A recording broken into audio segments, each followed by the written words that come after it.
10 years later, I'm in high school, running back #1 for my local high school, starting to live this dream. But that dream was over as quick as it started because I was accused of a crime. And I went to jail at 17. Coach Hugh Jackson, at 17, if you went to jail, who's the first person to come see you? You're absolutely right. Mama was the first person to come see me. But the twist to my story was Mama was locked up the same time I was for murder on her way to prison. So the powers that be allowed me and my mother to have an in-house son-mother visit. And I walk into the visitation room and I said, but Mama, I didn't do what they said I did. I can get life. And she looked at me and said, me too. And turned and walked away and said, I love you, baby. So I went back to my jail cell. I told everybody in the jail cell, when I get out here, I'm going to the NFL. When I get out here, I'm going to the pros, and they would laugh at me. They said, Tiki, nobody gets out of jail and go to college. Nobody gets out of here and go to the pros. 6 months later, I get out. Got a 10-year probation, and if I mess up, I get a life sentence. I start working at a local dealership from 17, 18, 19 to 20. I do that for 2.5 years. But if you're working hard, people are paying attention. So the owner of that dealership knew I was washing cars, and he sent me to college. He said, anywhere you want to go in the United States, I'll put you in. You want to go to the University of Texas like my son Blair? Wherever you want to go, I'm going to foot the bill. So now this thing called NFL was an option. Again, it was never the college degree, it was to go to the league. So I go to a small college, put up some numbers. But then the coach found out what I was on probation for and played judge and jury. Now my dream is shattered again. So at the age of 23, I decided to put down the football and pick up the books because I realized I just didn't want to be a player on the field of athletics. I wanted to be a player in life. So I get this phone call. Ring, ring, ring. Mama's on the other line. I said, hello? But first she calls me my brother. She says, Kevin. I said, no, Mama, this is me, Tiki. She says, baby, you sound so mature. You sound so good. I said, Mama, I'm a man now. I'm 24 years old. She says, well, how you doing? I said, well, Mama, I got some good news and I got some bad news. And y'all know how it is telling Mama anything, right? So I'm telling Mama, I said, well, Mama, we're not going to the pros. I'm not going to be able to buy you that house. She says, well, baby, that's the bad news. That's not so bad. Then she said, what's the good news? She said, well, I said, Mama, I'm going to be the first person from the hood to graduate college in May. She says, well, boy, I got some good news. I said, what is it? She says, I'm going to be there. I just made parole. And she said, lastly, before I let you go, son, the warden of the prison is going to be calling you. And she's going to tell you where to deliver your property. I get out January the 6th, pick me up in San Angelo, Texas at the bus stop. I said, yes, ma'am. December the 31st, 2001, I'm sitting at my step-parents' house on East 11th in Odessa, Texas. The phone rings. She said, this is Warden such and such. She says, this is Tiki Davis. I said, yes, ma'am. She says, I just want to let you know Karen has expired. I said, I understand. My mama told me you're going to be calling. I know her time has expired. She said, son, you don't understand. What do you want to do about burial arrangements? That's how I found out my mama died. So on the day, 24 years old, supposed to see me graduate in May. On the day she was released, I was in Huntsville, Texas, burying my mama with no excuses. Then I had to go back to school and graduate.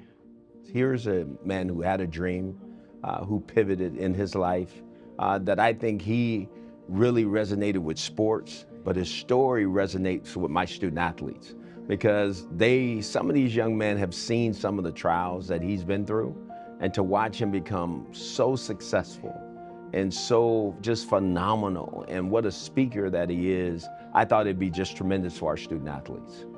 I graduate with my master's degree. I go back to Odessa, fill out 100 job applications. Nobody want to hire me. I got a bachelor's, I got a master's. Nobody want to give me a job. Finally, this long, small, independent oil company decided to hire me, Frac Tech Services. And they said, Tiki, boy, you got an impressive resume, good education. You don't have no experience, but we'll give you a job. With a master's degree from college, what do you think an engineer should make coming out of school?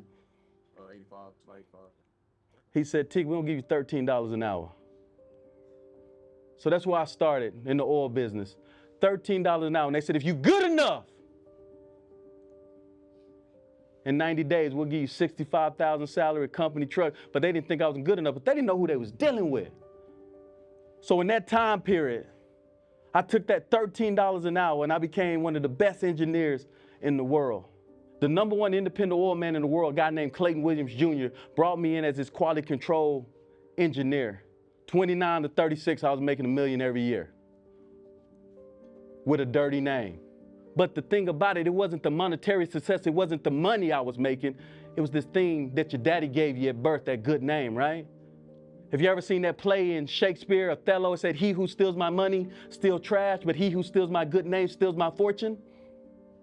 My good name is my fortune. If you go out and rob somebody, they're not gonna say the name on the back, they're gonna say state wide receiver, Tavon, whatever. Because now it's bigger than you. You represent Coach Eddie Robinson, the legacy that he built, and you tarnishing it if you go out and do something. Hugh Jackson, all your assistants, your position, because they put the name on you. So you not only embarrassing your mom and daddy at home, you're embarrassing your position coach because it affects him directly. So I had a daughter, right? So that good name had means something to me. So I went back to the court system that told me if I stayed out of trouble for 10 years, they was gonna rectify what they was doing, but they didn't do it. So I challenged them. I went to my lawyer that was supposed to be on my side and I said, hey man, I stayed out of trouble. Y'all switched the lies on me. He says, you got money now, you rich. Why do we need to do it? I said, it's my name. He said, there ain't nothing we can do. 25 years later, the girl that accused me of a crime came back and said, I'm sorry, and I lied, and they overturned that. The first and the only black person in Texas that ever happened for it. And I'm telling you, this is what I've grown through. That 7-year-old boy with that screwdriver in my neck, that's who I was, that's not who I am now. Today, I'm a proud father, proud grandfather. So when I started making that money, what did I do for my community? I went back to the hood and I bought it. And I started building affordable housing and flipping them houses just like the TV shows. Then I went to the small black businesses, bought all the barbecue restaurants, became a barbecue mayor, made $1 million in real estate, made $1 million in barbecue. Now I'm finna make $1 million in speaking. This is not lip service, and I'm not trying to brag. I'm just telling you, I was sitting in the same seat that y'all was sitting in, wanting to go to the NFL, but I wasn't afraid to switch helmets. I put down the football helmet, and I put on the hard hat, and that's how I made my millions. And I thought it was gonna be on Sundays. So what I'm telling you, playing here, everybody in this room right now currently is gonna win in life. If you go to the league or not, you get that degree, you go work for somebody, you stack your money, and you do what's right, you're gonna win. Everybody in this room, if you don't win, it's on you. You got to look at yourself in the mirror and ask you, did I give all the effort on and off the field? Success don't look like what it looked like on Sundays. It's real life. I'm trying to teach you guys how to be a player in real life. All that story is heartfelt and everything. Y'all got y'all notes. Let me tell you how I did it. I came up with a formula called the Tiki Factor. Write this down. So this is the principle, this is the formula to win, right? How did I win? My name is spelled Tiki. The T stands for total commitment. I challenge you to make a total commitment to your life. Make a total commitment to your hopes and your dreams. That thing that keep you up at night. That thing that makes you cry. That thing that you want to prove to somebody. That it factor that you and God know about. The next thing is imagination. Live from your imagination and not your history. My history said I'd die in prison like my mother. My history said I'd be illiterate like my father. My history said I'd be in a wheelchair like my cousin. My history said I wouldn't be a first-generation millionaire. But I wanted something different for myself. I hope you want something different for yourself. And the next thing is kindred spirits. The people around you affect you. Depending on who they are and what they do is gonna affect you in that type of way. You got to be able to see who's truly for you. When you do see those, you got to attach yourself with them and push yourself further. Positive equals positive, negative equals negative. It's not hard. And the last I is investing in yourself. Because if you're not really about you and you don't really take care of you, I don't think you can ever get to where you really want to be and where you feel comfortable with you. It might make the difference in your life. It's about building relationship. It ain't always currency, it's your network. I was investing in my network on this trip. Run it down if you forgot it. T, total commitment. I, imagination. K, kindred spirits. And I, invest in yourself. I'm the Tiki Factor. That's my time. Thank you.